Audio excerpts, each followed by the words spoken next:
Hello, welcome back. My name is Ricardo Montoya. I am your English teacher for the level 500 and 600 at the University of Guanajuato. And today we're going to be speaking about time tenses. We're going to retake this. I know that you may remember that a few chapters ago, a few episodes, a few videos ago, like on video 6 or 7, something like that. Just check the list. We were speaking about the simple present and the simple past, okay?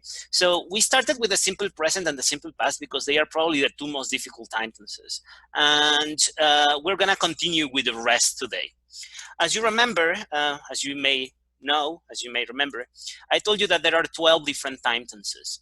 And the simple present and the simple past are actually probably the two most difficult ones. I don't know, in a way, they have a lot of exceptions. They have a lot of things that makes them different. So we're gonna just check them back super fast. It's just a super fast review. I just need to know that everybody's on the same page. So as you remember, the simple present and the simple past, well, they have the same structure. You have subject, auxiliary, verb, and a complement. But both of them, they have this problem. Well, I don't know if it is good to call it a problem. They have this thing. They have this situation. Sorry, I don't know what happened. They have this situation. The thing is that the auxiliary is never in affirmative statements. When you have an affirmative statement, you don't have the auxiliary. So in the case of the simple present, the verb in the third person takes an S.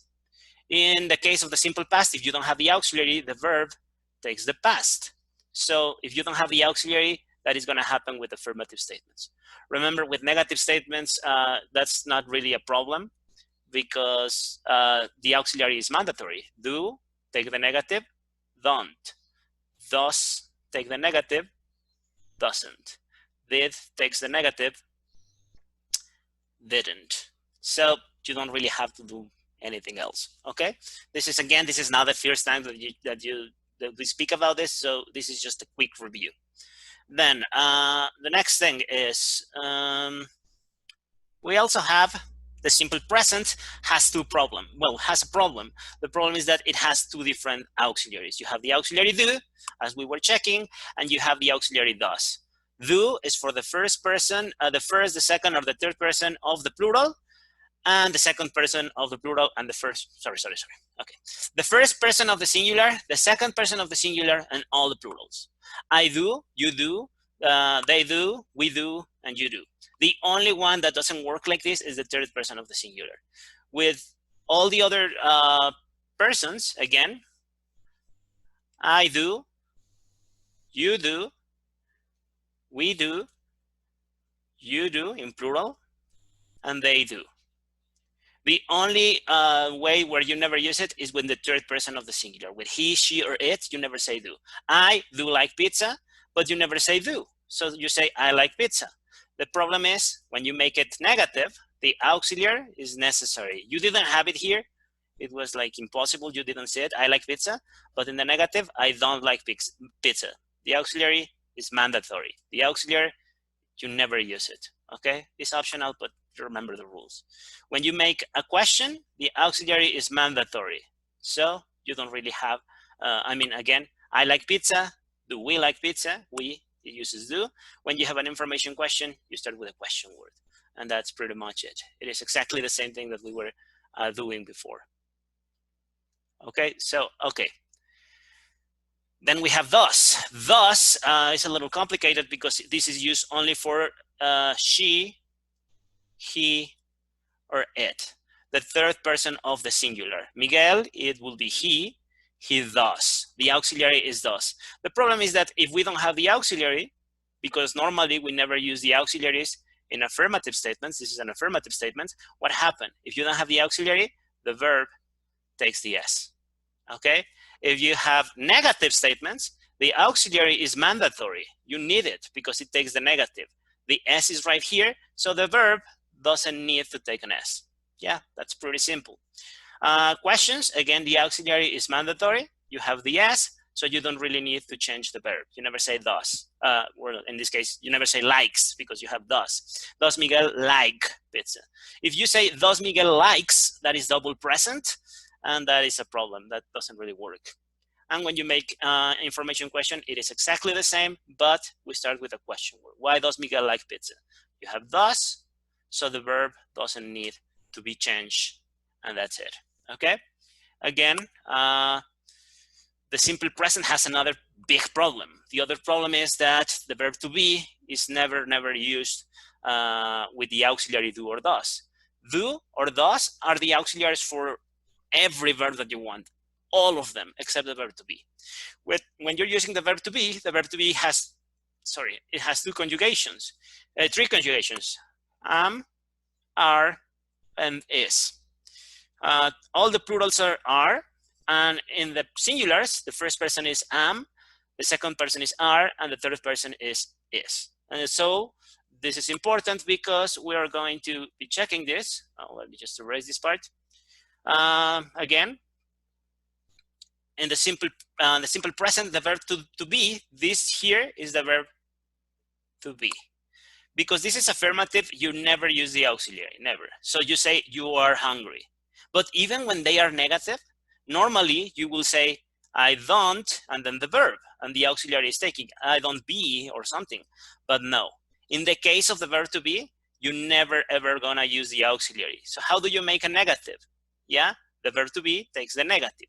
You aren't. This is the verb to be taking the negative. You aren't hungry. If you need to make a question, normally you need the auxiliary.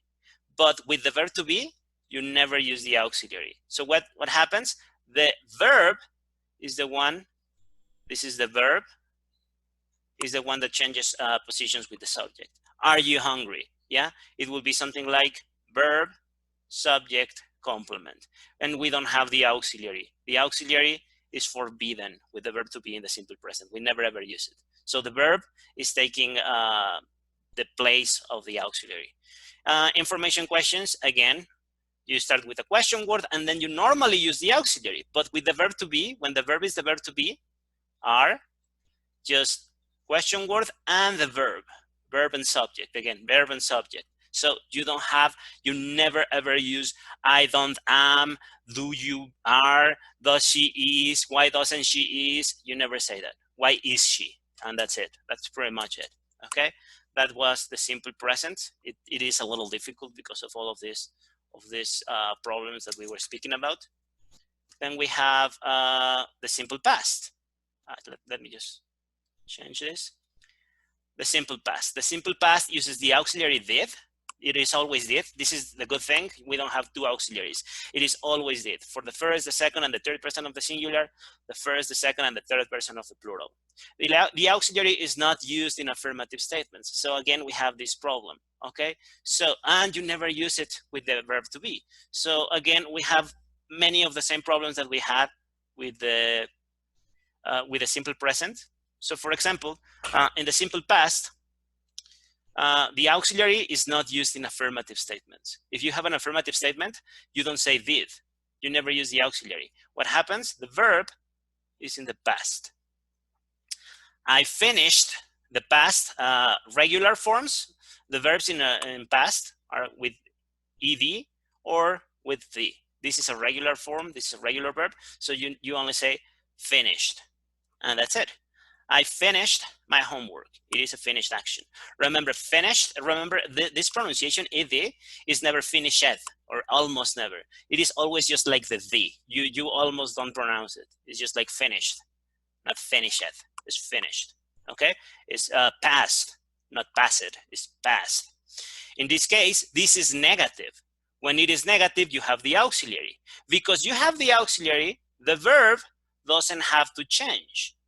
The verb, if you say past, you're having double past, and double past as well as double present is unnecessary. It's redundant and you never use it.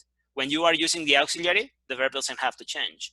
When you are making a question, the auxiliary is mandatory. If you have the auxiliary, you don't have to change the verb. The past of go is went.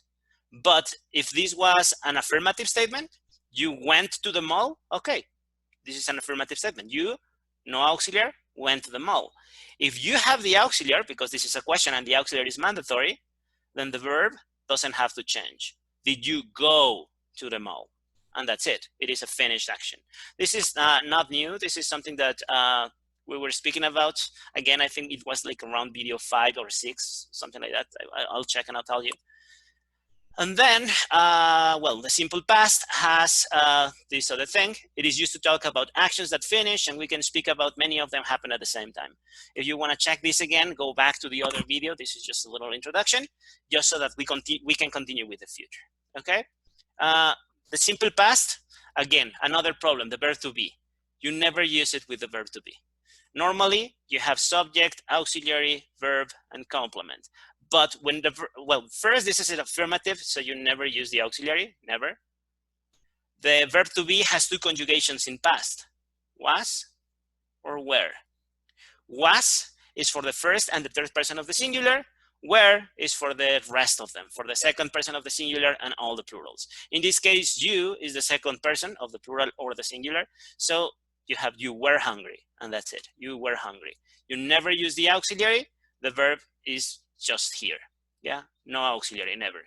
When you make them negative, you normally use the auxiliary, and the auxiliary takes the negative. In this case, when you have the verb to be, you never use the auxiliary. What happens if you don't have the auxiliary? If you don't have the auxiliary, the verb is the one that takes the negative. You weren't hungry, you weren't hungry. The verb to be is acting alone. You don't have an auxiliary, the verb takes the negative. That's pretty much it. You were hungry, you weren't hungry. If you want to make a question, normally you start with auxiliary, subject, and verb. In this case, you don't have an auxiliary.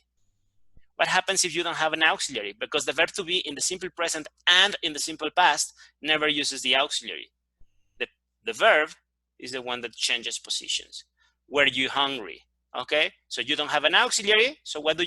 The verb is the one changing, switching positions with the subject. Were you hungry? And that's it. Information questions, again, this is a question word. The auxiliary, the subject, the verb, and the complement. Never use the auxiliary. So what do? The verb switches positions. Instead of having the auxiliary, the verb is going to come here. Why were you hungry? And that's pretty much it. Okay, the verb to be never uses the auxiliary did. All the other verbs use the auxiliary did, but the verb to be doesn't. In the simple present, we have pretty much the same problems. This is just a little